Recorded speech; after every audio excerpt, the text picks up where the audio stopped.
Doncs avui hem vingut aquí a la serralleria a buscar les fustes que ens calen per restaurar la tortuga.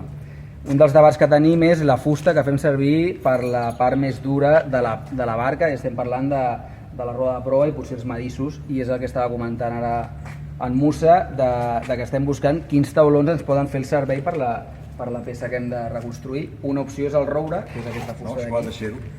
Ha de ser-ho. Per davant ha de ser, per prou ha de ser el roure per força. Aquest és el primer debat que comentàvem. El segon és sobre com farem la coberta.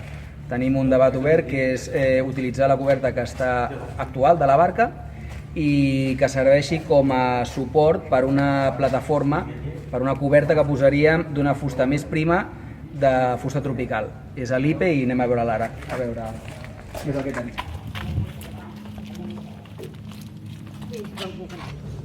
Doncs aquí tenim l'IPE, que és una fusta tropical, que és la que estàvem comentant. Volem una fusta ben primeta per posar-la sobre de la coberta actual de pica ja.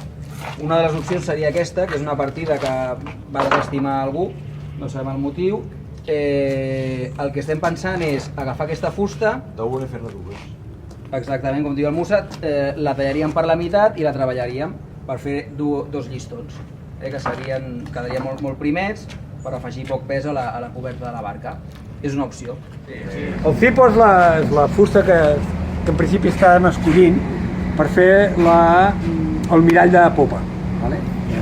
Llavors la treballarem i per fer el mirall de popa amb dos trossos de talons, i a partir d'aquí vull fer un treballet artesanal, que no sé si me n'en sortiré perquè això és molt dur.